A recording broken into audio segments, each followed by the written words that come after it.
think it would be like researching the big ones. ADHD, autism, dyslexia, dyspraxia, they're probably the big overwhelming things that are coming to the forefront. Those people need to be heard and they need to be seen. They need to have a seat at the table so that they can bring their ideas. These type of things where you can just start to have a think about how can we make this so that everyone is on the same page.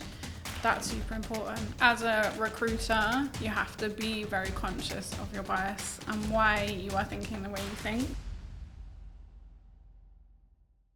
Hi Lucy, welcome to Diverse Talks. It's great to have you here. I guess just to start off with, it'd be good to get a bit of an introduction from yourself.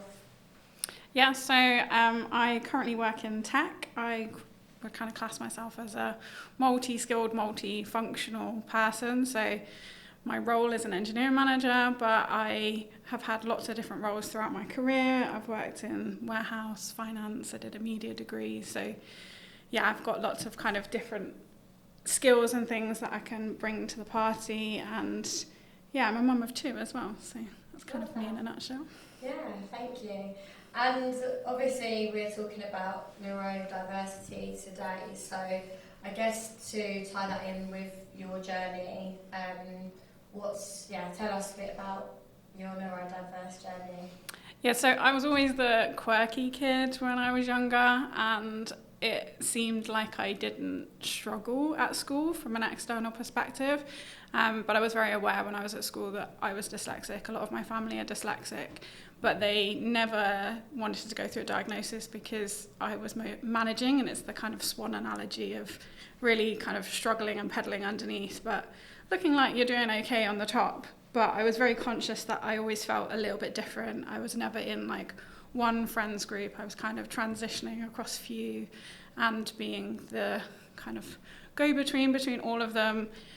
And it wasn't until probably a few years ago when I was helping a family member through their diagnosis for autism that I then started to realise this seems very close to home. I can relate to a lot of these things.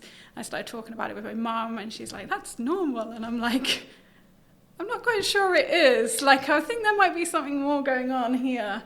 I think I have autism and I think I have ADHD, and I've kind of gone through a journey. It took me a really long time to go to the doctors because I didn't like phoning people. And yeah, I'm now on a waiting list, but obviously not fully diagnosed, but self-diagnosed as autistic ADHD. What's that journey been like for you?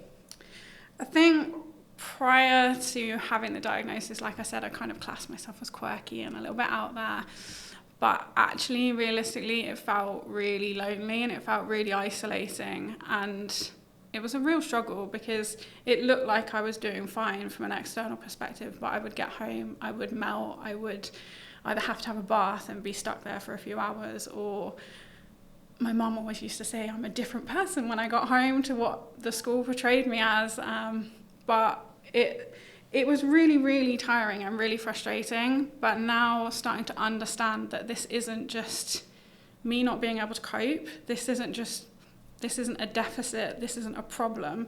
This is me, and I can learn to work with it and live with it and kind of go hand in hand with all these things and skip merrily into the sunset, hopefully. It's kind of made me feel really thankful and proud that I've been able to go on this journey, and I've had lots of different career changes, and I'm probably not even halfway through my career. So I see it as like a real gift that I can then probably change another 10 times maybe in the future.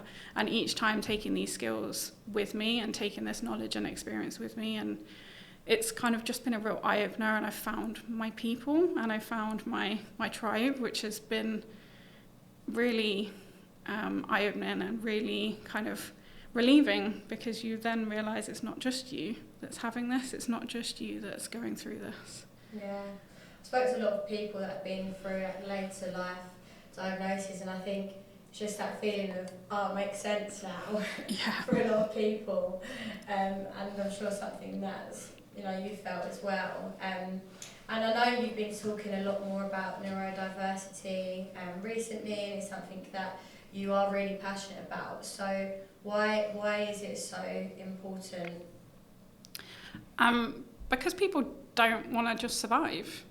We need to be able to thrive, and there are so many amazing skills that anybody has, but neurodivergent people especially have, that if they're set up to succeed, they can bring so many different ideas and things to the table. And, you know, those people need to be heard, and they need to be seen, and they need to be kind of, what's the right word? They need to have a seat at the table so that they can bring their ideas. It's really important that we don't miss these opportunities for anyone, and like I said, especially neurodivergent people or people in minorities, to actually have their say and be inspirational and not have to hide behind a mask. Because if you spend half your time hiding something, you can't bring your full self to a situation when you're trying to hide the fact that you're fidgeting or that you need to move or any number of things. You're not going to be able to bring your full creative, amazing self to the table. Yeah. And what do you think organisations or leaders can do to support neurodiverse people and to let them bring their full self? There's so much that can be done. I think it really starts with training, for employers and employees, so that they understand. And when people come and say, I have ADHD, I have autism, that they're not having to then teach you about it as well. They're just able to tell their story and really kind of bring that to the table. And I think that is something that is super important. So making sure that training is in place is really important. There's kind of so many things that you can do around, if we live in a kind of work in a corporate world, meetings are often horrendous if you're living in a neurodivergent brain, that you need an agenda to understand why you need to be at the meeting. Why do I need to be here? What am I prioritizing? What decisions do I need to make? Do I need to bring anything to this meeting? So those kind of things, and then written follow-up. So if you're slow processing or you just like to reflect on things, then you can then have those things later on to kind of go through and process and just add a little bit extra if you want to. I think we also have to really think about the way that we communicate. It is often expected, if you work from home, you'll have your camera on, you will look like you're looking at the camera, you'll look like you're being present, when in reality, if you looked at my notepad, it's full of doodles, because doodling helps me to keep my brain engaged.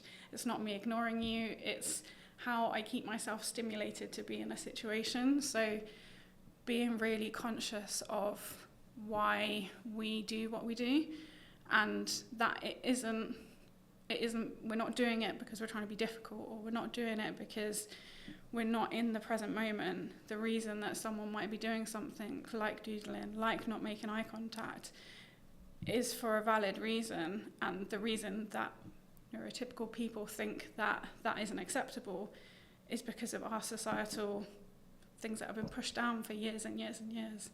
Eye contact is seen as trust. I can't make the link between what makes me more trustworthy, looking in your eyes, than not looking in your eyes. How does that make any difference when I've given you 16 occasions where I've shown my trustworthiness?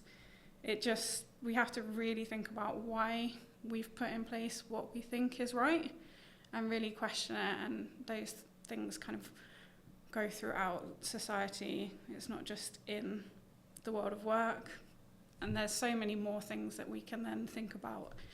We continue with the work theme. What do you do about your social events? Is it a drinking culture? Is it a going out to a loud club? Does that suit everyone? Probably not. Could you think about having games night one night and going out drinking another night? Let's adapt and make sure that this really suits lots of people's needs and not a top-down, this is my opinion and that's what we're going to do kind of approach. Yeah. And how do leaders understand the needs of neurodiverse people? What can they do to make sure that they can get it right? It's really about, one, educating yourself, so then you can have a really good conversation with your direct report, for example. Or if you don't have that person within your business or community that is willing to talk up and have those conversations, it's bringing someone else in who is, and they may have a different experience, yes, but they can give you some kind of knowledge and some kind of personal experiences which will then help you to understand. I think my favourite analogy in all of this is you wouldn't have someone who doesn't know how to drive teach you how to drive. It just doesn't make sense. So why kind of make up all these rules and standards and policies without someone with a lived experience? It's not everyone's lived experience, but it's a version of a lived experience that then you can start to weave in, and you can start to understand why these things are being asked. It's super important. Yeah, and I guess representation probably ties into that as well, like having neurodiverse people in those conversations to, I guess, like be a voice for those. So talking about like the adjustment process, why is it important to, I guess, have that representation? From my perspective, a lot of the time, if you don't have someone in a senior leadership role who either understands firsthand or is willing to understand firsthand, then you miss the mark on adjustments, and adjustments can be put into place. For example, putting hand towels into a bathroom, because that would be seen as a less noisy option without taking the hand dryer out. Because if the hand dryer is still in there, you're still going to have the anxiety, you're still going to have the loud noises.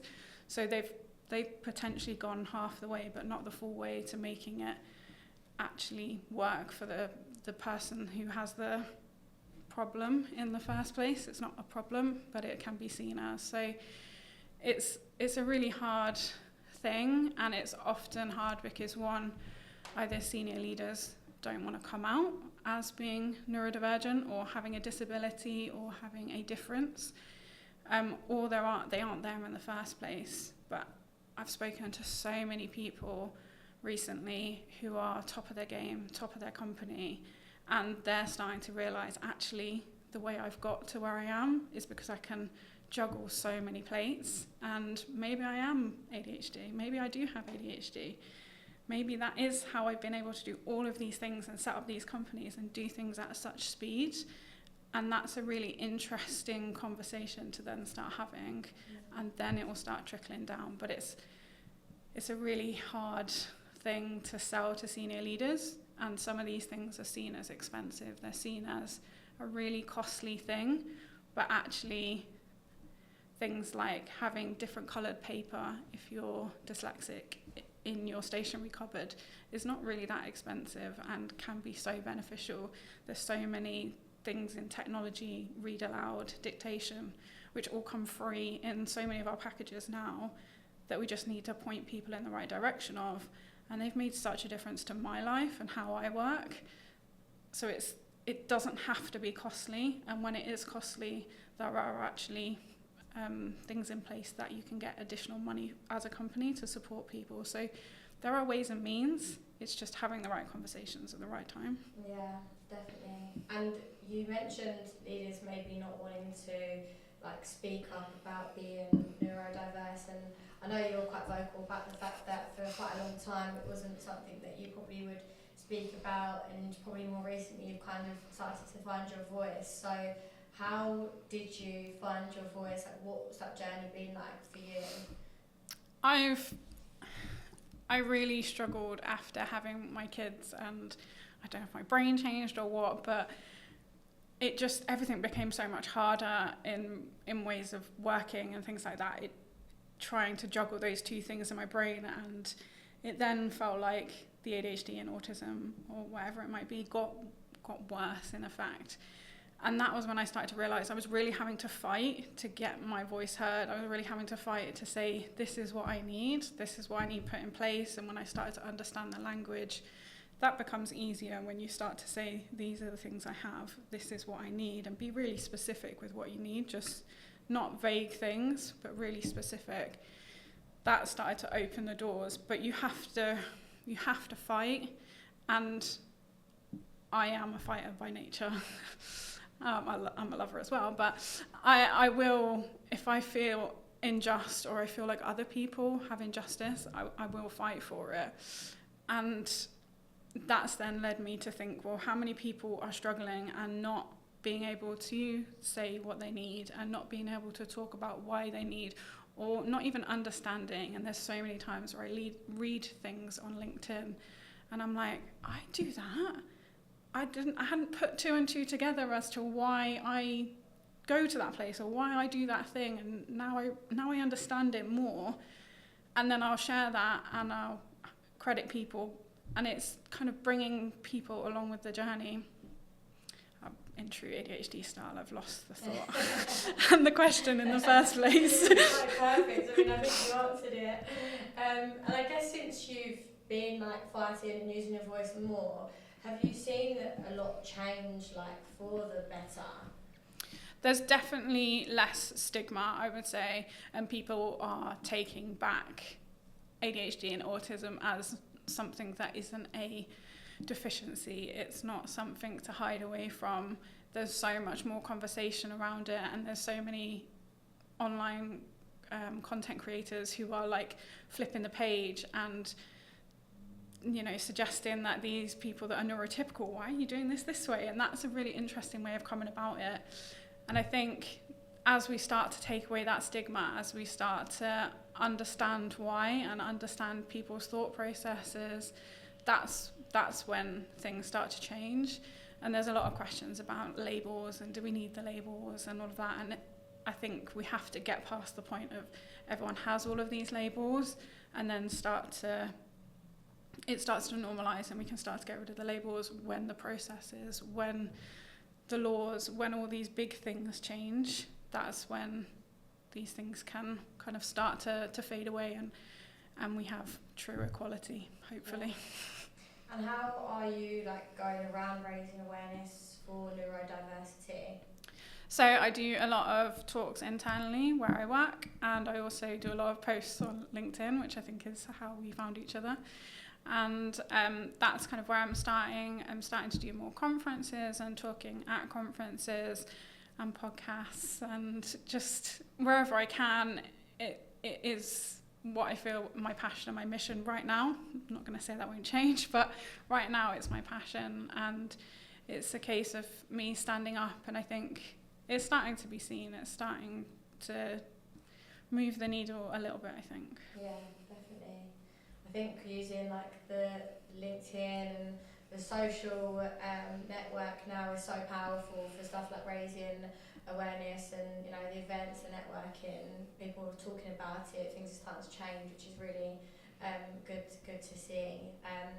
And I guess in terms of, I mean, neurodiversity is obviously so broad, and I think for a lot of organisations or even people that want to try to help maybe don't know where to start, because neurodiversity is something that's different to every single person that is neurodiverse. So I guess if you're just kind of looking at a blank canvas of here's the main points of how you can start to, I guess, educate yourself or improve more to be able to like better support, like where would you maybe say for people to start, be like a good starting point?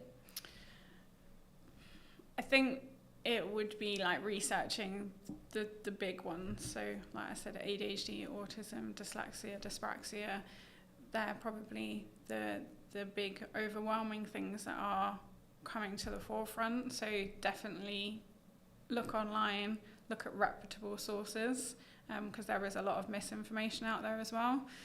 So trying to find that kind of information on there, starting to listen to people's stories. Like I said, social media is an amazing place where people will share their personal experiences.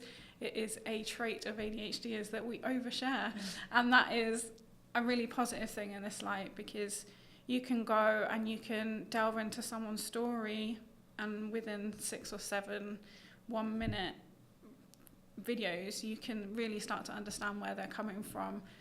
So I think it would be those type of things, and then start to look at what you can do internally and lean on other companies that you kind of rely on who have, like I said, the accessibility functions within their systems. But lean on them to provide you with what can you do for accessibility, what can you do for this, because they will often provide some kind of training or resources or something within their website, which then starts to unlock these things. And knowledge is power at the end of the day, so it's really trying to arm yourself with first the knowledge of what these things are from a scientific medical perspective, and then what they are from a human people story perspective, because at the end of the day, when we're all gone, what have we got left? It's our stories. They're what makes it really important. So making sure that that person's story is a little bit better, you have the power to do that. Yeah. And I know you mentioned previously how maybe sometimes companies might shy away because of like cost, and sometimes implementing things can be quite expensive. What is there that can be done on like the less costly side that can really help neurodiverse people that you would maybe recommend? I think if you're looking at it from a like office-based job, it would be looking at things around quiet spaces. And I'm not talking some dingy back corner of an office. It's making it a really thought about, purposeful place. So that could still be a small cupboard, but having a think about, could you offer some colouring? Could you offer some mood lighting? These things aren't super expensive to put in place, but they can be really helpful. Looking at things like agendas, that doesn't cost anything apart from a little bit more time for you to have a think about what you really want to get out of this meeting. And actually, when you're thinking about agenda, you're planning a meeting, which then makes your meeting go better, which then makes a better use of your time. So actually, it's a cost benefit to a company to have an agenda. So these type of things where you can just start to have a think about, how can we make this so that everyone is on the same page? That's super important. And then language as well is something that is completely free, but we need to be less ambiguous with our language. What are you actually asking for? If somebody says to me, end of day, is that my end of day? Is that your end of day? Do you need to get it to someone else before their end of day? Is end of day 4 o'clock or 5 o'clock or 6 o'clock? Like, what time are we talking with end of day? And again, urgent. If someone says to me it's urgent, I will drop everything to get that done. But your urgent may not be my urgent. So we have to be really conscious of things like language as well when we're thinking about this. So these aren't things that cost massive amounts, if not cost anything, but they can make a real difference in the world of work. Yeah, and I guess it ties into what I was going to ask next about like language and communication, like the importance of having the right for neurodiverse people. Like, what difference does it make? Well, like I said, if someone says to me it's urgent, I'm going to drop everything else, which then potentially has a detrimental impact on something that someone else needs. So those kind of things are kind of super important. And the amount of times I've probably spent in my life trying to work out acronyms, and if you're sending out comms in a company and you're using a 3-letter acronym, which is probably out there in the general wide world and isn't specific to your company, I then have to go and Google it, because I don't know if it's the dyslexia brain or what, but I can't process those things. And I've then wasted potentially 5 minutes of a company's time to go away and find that, whereas you could have just put, I don't know, instead of whatever the acronym is for it. Yeah. And also having language helps, having clear language helps people to socially feel included. I've had a lot of times where people have said, oh, we're going so-and-so for lunch. And I'm like, that's really nice. Good for you, cool. What they actually mean is, do you want to come for lunch? We're going here. Or they say, are you hungry? And I go, no.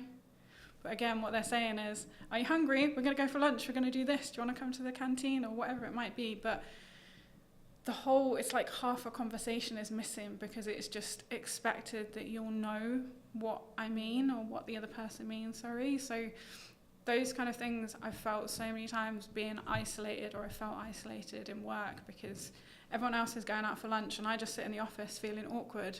But I didn't know that they were inviting me out for lunch because it wasn't explicit, and I don't want to put myself in a situation where I feel like I'm a bit of a third wheel or an outsider. So having that kind of intentionality with what you're doing and what you're saying is so important, so that there isn't a reading between the lines. And it can be really hard, and it is a learning process to kind of go through, but it's just super important to question, were you asking me, am I hungry? Or are you asking me, you're hungry, can we go out for lunch? It's the questions that you ask or the comments that you make can be, you know, the difference between someone feeling included or not feeling included. Yeah, definitely. And I think, like, on a broader note as well, like, there are probably people who are undiagnosed and probably don't understand because they're not diagnosed, and then, like you mentioned, probably feel like a bit of an outsider. Then I guess on the flip side, people that are neurodiverse might be the ones asking the questions but might not be communicating it in the right way because, again, they might be neurodiverse as well. So I guess that's probably where, like, the education comes into it of, like, the more we talk about it, the more everyone understands, then people might understand how they can communicate better, or why they might not understand why they're not getting invited for lunch when really they are. So I think that's why, like, having these conversations is so important, because the penny might drop for some people, just like hearing that, you know, I was invited for lunch. Yeah, definitely. And I think, like, sometimes my brain can be incredibly literal. So I've worked places before where they say, we're not a hierarchical company. We're not a hierarchical company. So I'll then go and say so-and-so to the CFO, and they're like, why are you talking to me? Like, why is this important to me? And I'm like, because you said we're not a hierarchical company. So I can then go and talk to anyone, and I forget that they don't mean that literally, that maybe that isn't what they meant. So I think we have to be conscious of that. And as well, I know I question the norms a lot. I will question, why are we doing something? And if someone says, it's because we've been doing it for the last 5 years, I won't accept that. I need to understand the why. So when you're communicating, putting the why into the question, we need to go here because of blah, blah, blah. That's what I do with my children. That then makes sense to them. And then everyone is kind of happy and on the same page and on board. Whereas if it's just go and do this, that can seem quite blunt and disruptive. So understanding the why helps me, and you understanding the why helps you come along for the journey. So it's important on both sides. And do you feel like, for you personally, maybe in, like, previous jobs, you've probably not been, what am I trying to say, like, positioned yourself as best as you can professionally because you probably haven't had the right support or the right communication and language, and then maybe you've not been able to do your job to the best of your abilities because of that? Like, have you noticed the impacts? In some jobs, yeah. And then the flip side to that, I think some jobs I've been able to do in half the time someone else has, and then either maybe not filled up the rest of that time, or maybe been given extra tasks to fill up the rest of that time. So I think sometimes I've not been enabled to do as much as I could do. And like you said, language is super important to being able to tell people why. But at the same time, it's also meant that I've been able to adapt and be able to complete processes a lot quicker than other people because my brain works in a different way. The amount of times I've had Excel sent to me and someone said it's broken, and I'm like, okay, give me 5 minutes, I'll look through it, and I'm like, there's the missing calculation or the calculation that's changed, and they're like, how do you know that's the calculation? I'm like, don't know, but I know it's that one and this is the right answer, and now your file is working, or working on projects, and I'm saying, like, this is what we need to do, and everyone's like, okay, we'll do a spike and we'll work it out and we'll go through the processes, and I'm like, but the answer's here, this is what it's going to be, and then 3 days later they come back and say, yeah, that's the answer. But I can't do the show you're working out. I can do 30 miles an hour, 60 miles an hour, 90 miles an hour to the next point and tell you what the answer is, but sometimes I can't even tell you the why. And that's where it can become quite hard conversations to have. And then I don't like being in a situation where I'm like, you're doing this because I've told you to do it, but I can't explain how I got to that point of telling you how to do it. Yeah. And I guess in terms of, like, what you put in place to support yourself, like, what do you kind of live by, and how can you set yourself up with obviously everything that's kind of going on in your head 100 miles an hour sometimes? I think the biggest thing for me has been not to compare. So if I compare myself to a neurotypical person or another neurodivergent person, I can't do the same things that they can do. We are all individual. So me trying to compare myself to another person and thinking, why can't I do what they do, has held me back so many times. Whereas if I was thinking about, these are all the things I can do, yeah, I'm a little bit deficient here maybe, but these are all the things I can do, that's what's propelled me forward the last X amount of years, 3, 4. Timers and alarms are there all of the time. I am quite time blind, but I also hate being late. So it's quite a juxtaposition between the two. So when I go on my lunch break, I put a timer on, which in some ways feels quite constricting, but in other ways I've got a 1 o'clock meeting to get to. So I need to make sure I've got that 5 minutes to make a cup of tea. And if I don't put an alarm on, I'll think, oh, it only takes me like a minute to make a cup of tea, and then I'm 3 minutes late, because we all know the kettle doesn't boil that quickly. So timers and alarms, and an alarm for everything, and a reminder in my calendar for all of the things that I have to remember that I need to do, whether it be as simple as something I do every day, like going to the gym. I don't do that every day, but I wish. But the days that I do go to the gym, they have to be in the diary. When I need to go and pick the kids up, that has to be in the diary. It's not that I don't forget that I need to pick them up, but I just need it there as a visual. And so I don't happen to like block something or put something over the top of it.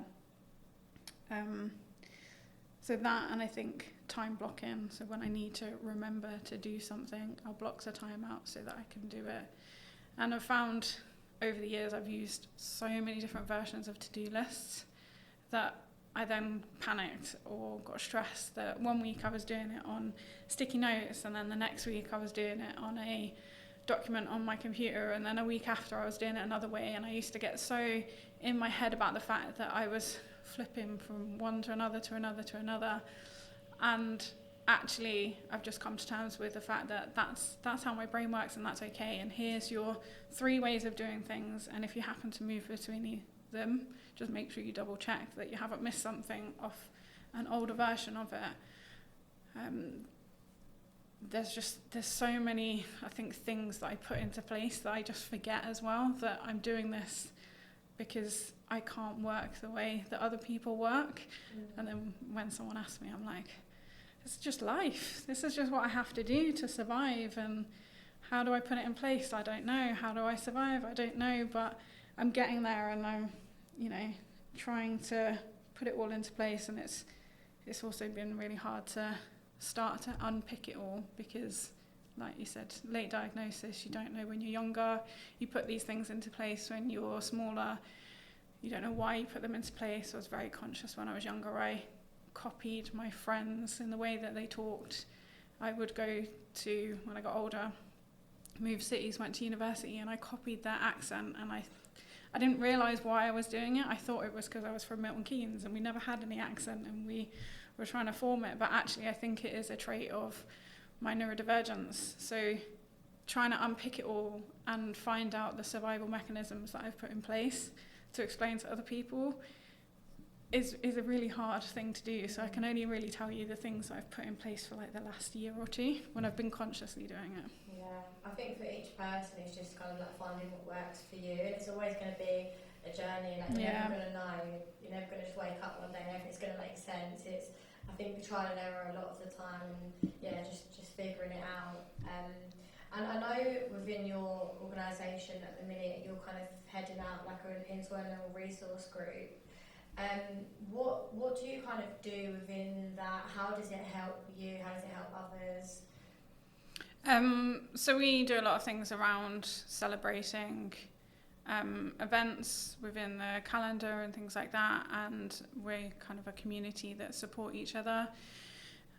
It's kind of forming at the moment, so we're still trying to put everything in place and make sure that we're in a good way, but it's something that, again, since every company that I've gone into, I've seen these networks, but I've never really kind of understood how they work and how people put them together, and is there a formula, and it's really hard to then be able to kind of make sure that you fit, because you've oftentimes we fit into more than one of these communities.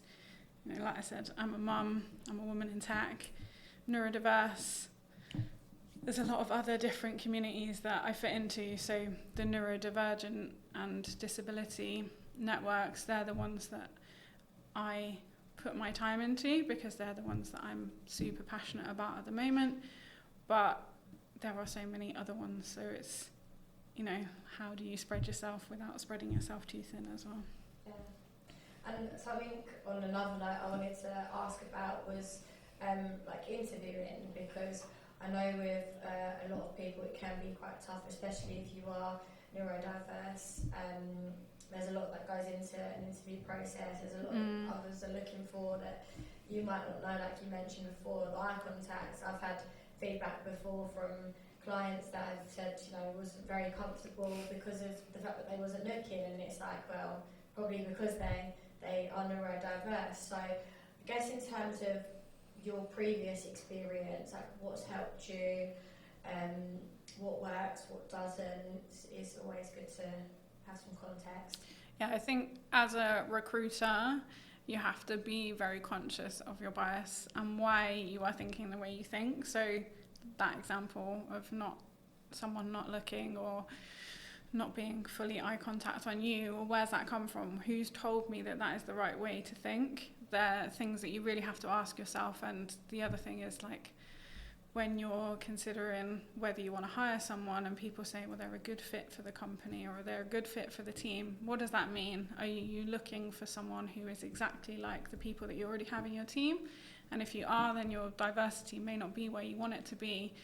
So we have to really think, yes, will they work well with other people? Will they, you know, fit into the work that needs to be done? But at the same time, we need different types of people so that we can get to different problems, different solutions to the problem. And as someone who is being hired and going to interviews, I would say definitely start to question the company and what they do. Where are they at? Do they have ERGs? What is their DE&I policy? What's their neurodiversity policy? Do they have these policies in place? I think there's definitely opportunities where you can ask for the questions to be provided either before, or I like to have them written down somewhere. So if it's on an online interview, you can ask them to put it in the chat so you can refer back to it, so you don't get lost in your thought process and go down a different alley as to not actually talking about the question that they've got in front of them. I think also something with ADHD is you can often, like I said, get lost down another rabbit hole or talk for too long. So having something there that tells you how to process and answer the questions. So the STAR technique, if you're doing a behavioural interview, is a really good thing to have. So have that noted down, take a notebook in with you, and like have the questions in front of you, write down STAR, and then you can start to go through that process. I think it's also, from my perspective, completely reasonable to ask how many questions have we got as part of this interview, and we've got an hour and a half or an hour. Okay, that gives me 10 minutes per question, for example. So then you can start to time box in your mind what they're looking for. Okay, you want a bit of time at the end for questions as well, so you can then work out roughly how long you've got to answer these questions without trying to put too much stress on you. And I think taking notes as well is like super important for me anyway. So I will have notes from, unfortunately I lost them actually moving house, but I've had notes from all of my interviews that I've gone through, so that then I can go back, because again, my memory is here and now, and I'm not very good at remembering the projects and things that I've worked on in the past. But if I've got them noted down, or I've got them as part of my CV, I can then start to build those out, and I can build upon a project and see where that might fit into different behavioural questions that might come up as well. So I think it's about really questioning things, and you can always kind of question the interviewer as well and ask for what are they looking for. And I think my favourite question, which I don't know that interviewers really like, is there anything I've missed? Is there anything more I can show you as part of this process? and that then starts to get them thinking, and it also helps them to kind of see that you really want this and you want to understand, is there something you've missed as part of one of these questions? And that isn't from a neurodiversity perspective, that's just anybody that can, you can start asking these questions. And I would really highly suggest that you, if you're being interviewed, start to understand the culture, start to understand the company from what they think about it as well, because an interview is a two-way street and you need to know that it's going to suit you and your needs. So if you need to ask for flexibility, do that. In my last interview, I was forthcoming with the fact that I may need to hop out and go and help my son, I may need to hop out and do X, Y, and Z, or I get overwhelmed in these situations, therefore being in an office 5 days a week doesn't work for me. Being really blunt and honest from the start so that you can make sure that the environment is good for you too. Yeah, definitely. I think the transparency is key, because then you're going to really understand whether that's the right environment for you, and vice versa. Like you said, interviews are two-way street. So yeah, and I know you mentioned around like asking about policies, like do you have policies for the neurodiverse or for diversity? Is there anything you think you would be looking for in terms of policies, or that is like critical for companies to have? I think it really depends on the company and how they go about it. Some places will look at it as having a specific disability or neurodiversity policy on its own, or a DE&I policy, whereas other companies may look at it and adjust all of their policies so that they have different things in place, because it doesn't just affect sickness, it doesn't just affect being in the office or flexibility and stuff like that. So I think for me, each company will do it differently. I wouldn't say there is one right way to do it. We really just, you have to kind of go about it and understand it from each company's perspective and hope that they've got something in place. And I would urge companies to really start looking at it, because there's a change that needs to happen across the board.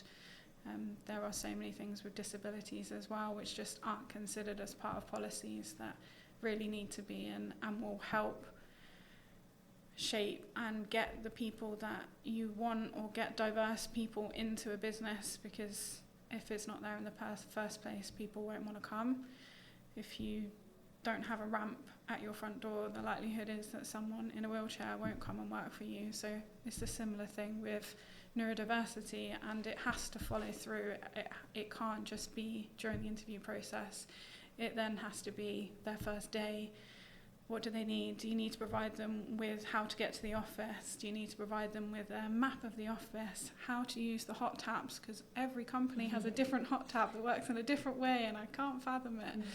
And those things can get really overwhelming when you've just started a company and you're trying to learn all these new faces and new people and different dynamics. And if you can get some of these basics down and continue that from interview, hiring, potentially all the way to when people leave, and supporting them through that process, you'll make the best and the most of the people that have come into your company. So yeah, 100%.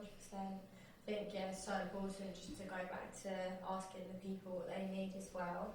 You're never going to be able to know by guessing or looking on ChatGPT what policies you need in place. So I think just asking the people so important. But thank you so much for coming on the podcast. It's been so good to talk to you, and I'm sure we could be here all day. But it's really inspirational to see you using your voice and everything that you're doing. I'm sure you're helping more people than you know. So thanks for getting involved and for speaking up. It's great to hear from you. Thank you, I really appreciate it. Thanks for having me. No worries.